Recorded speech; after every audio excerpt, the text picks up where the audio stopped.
بسم الله والحمد لله والصلاة والسلام على رسول الله وعلى آله وصحبه ومن والاه. وفي عهد عبد المطلب وقع حدث عظيم، وهو أن أبرهة بنى بيتا في اليمن وسماه القليس. তো আব্দুল মুত্তালিবের যুগে একটি বিশাল ঘটনা ঘটে। সেটা হলো যে আব্রাহা ইয়ামানে কুল্লাইস নামে একটি ঘর তৈরি করে وطلب من الناس أبرهة أن يأتوا ويحجوا إلى بيته بدل من الكعبة. এবং সে সারা বিশ্ববাসীকে বলে যে তোমরা কাবার দিকে না গিয়ে এই কুল্লাইসের দিকে আসো এবং কুল্লাইসের তোয়াফ করবে। فغاض بعض العرب هذا الحدث الذي عمله فذهب وما كان منه إلا أن أوسخ ذلك القليس ببعض القاذورات. আব্রাহার এই ঘটনা আরবদেরকে ক্রোধান্বিত করলো এবং কিছু সংখ্যক আরব এসে এই কুল্লাইসকে বিভিন্নভাবে ময়লাযুক্ত এবং কলুষিত করলো। فعند ذلك قالوا لأبرهة أن من أصحاب البيت الذي في مكة جاءوا وعدموا هذا المكان بهذه القاذورات. আব্রাহার লোকজন তাকে নালিশ করলো যে মক্কা থেকে কাবা ঘরের আশেপাশের লোকজন এসে এই কুল্লাইসকে অপবিত্র এবং নোংরা করে ফেলেছে। فكون جيش أبرهة من 60,000 من أجل أن يهدم الكعبة. অতঃপর সে 60,000 সৈন্য রেডি করলো যে কাবাকে ধ্বংস করে ফেলবে।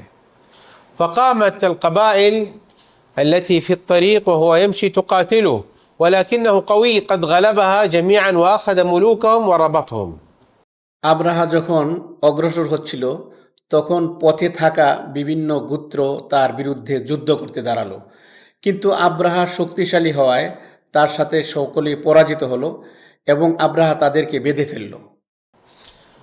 ثم لما وصل إلى الطائف قام رجل يقال له أبو رغال فدلهم على طريق مكة. এরপর তায়েফে যাওয়ার পরে তায়েফে আবু রিগাল নামে এক ব্যক্তির সাথে সাক্ষাৎ হইল। সে আব্রাহাকে মক্কার পথ দেখিয়ে দিল। فأهلكه الله هذا أبو رغال، فأصبح العرب يرمون قبره بالحجارة عشانه دلهم على مكة. অতঃপর আল্লাহ তাআলা আবু রিগালকে ধ্বংস করে দিলেন, আর যেহেতু সে আব্রাহাকে কাবার পথ দেখিয়েছে তাই আরবের লোকজন অদ্যাবধি তার কবরে পাথর নিক্ষেপ করে থাকে। فلما وصل إلى مكة وإذا به وصل فأخذ إبل، وكانت هذه الإبل لعبد المطلب.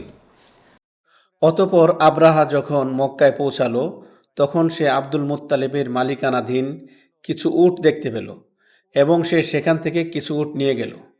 فجاء عبد المطلب إلى أبرهة، فلما جاءه قالوا هذا سيد الوادي الذي فيه الكعبة. তো এরপরে আব্রাহার কাছে যখন আব্দুল মুত্তালিব আসলো, আসার পরে সকলেই বলল যে ইনি হইলেন এই এলাকার সর্দার। وكان عبد المطلب رجلا أبيضا وجميلا وله هيبة. আব্দুল মুত্তালিব একজন ফর্সা, সুন্দর, মর্যাদা সম্পন্ন এবং ব্যক্তিত্ববান লোক ছিলেন এবং তার হাইবত ছিল। فهابه فأجلسه بجواره. এরপরে যখন আব্রাহা তাকে দেখলেন, দেখার পরে ওনার ভিতরে হাইবত সৃষ্টি হইল এবং তার পাশে বসাইলেন। فقال له عبد المطلب أي قال لأبرهة إن جندك أخذوا إبل لي وكانت 200 من الإبل. তারপরে আব্রাহাকে আব্দুল মুত্তালিব বললেন যে আপনার সৈন্য সামন্ত আমার উট নিয়ে নিয়েছে, আর উটের সংখ্যা ছিল 200, যে আপনার সৈন্যরা আমার উট নিয়ে নিয়েছে এখান থেকে। فتعجب أبرهة من قول عبد المطلب. আব্দুল মুত্তালিবের এই কথায় আব্রাহা খুব আশ্চর্য বোধ করলেন। فقال للترجمان لما رأيتك هبتك وعظمتك وظننتك أنك جاي تكلمني في البيت الذي أريد أهدمه. তারপরে আব্রাহা বললেন, তার তর্জমানের সাথে বললেন যে তুমি বলো এই কথা, যে আমি যখন তাকে দেখলাম, দেখে প্রথমবারের মতো আমি ভয় পেয়ে গেছি এবং ভাবলাম যে তুমি, এবং তোমাকে আমার পার্শ্বে বসাইলাম এবং আমি ভাবলাম যে তুমি মনে হয় কাবার ধ্বংস করতে আসছি, এই কাবার সম্পর্কে তুমি আমার সাথে কোনো কথা বলবে। وإذا بك تكلمني في الإبل كيف لا تكلمني في بيت تعبده أنت وآباؤك؟ আর আমি এখন দেখতেছি যে তুমি তো কথা বলতেছো তোমার উটের ব্যাপারে, যেই কাবার দিকে ফিরে তোমরা ইবাদত করো, তোমাদের পূর্বপুরুষরা ইবাদত করেছে, সেই কাবার ব্যাপারে কোনো কিছু বলছো না, বরং তুমি তোমার উটের ব্যাপারে কথা বলছো। فقال عبد المطلب مقولته المشهورة: أنا رب إبلي وللبيت رب يحميه. তো আব্দুল মুত্তালিব বললেন যে উটের মালিক হইলাম আমি, উটের রক্ষণাবেক্ষণ করার দায়িত্ব আমার, আর এই ঘরের কাবা ঘরের দায়িত্ব হলো আল্লাহর। সুতরাং আল্লাহ তাআলা এই এই কাবা ঘরের রক্ষণাবেক্ষণ উনি করবেন, ওনার দায়িত্ব তার। وهذا إن دل أيها الأحبة إنما يدل أن الذي يدافع عن البيت هم أصحاب العقيدة الصحيحة ليس عبدة الأوثان والأصنام. এই জন্যে বোঝা যায় যে যারা কাবা ঘরের রক্ষণাবেক্ষণ করতেছেন তারা বুত, মূর্তি ইত্যাদি অন্য উপাস্য যেগুলো আছে এই উপাস্যের উপাসনা করেন না, বরং তারা খালেস আকিদার লোকজন এবং তারা আল্লাহর একমাত্র ইবাদত করেন। وكان أبرهة قد جاء معه بفيلة وأكبر فيل كان يسميه محمودا. তো যে সমস্ত হাতি তাই আবরাহা নিয়ে এসেছিল তার মধ্যে একটা হাতি ছিল অনেক বড়, সেই হাতির নাম ছিল মাহমুদা। فكلما قدموا الفيلة إلى مكة لا تتقدم. যখন মক্কার দিকে হাতিগুলো অগ্রসর করার চেষ্টা করলো কিন্তু হাতি অগ্রসর হইতেছিল না। فقدموا الفيل الذي اسمه محمود وهو ضخم جدا كبير.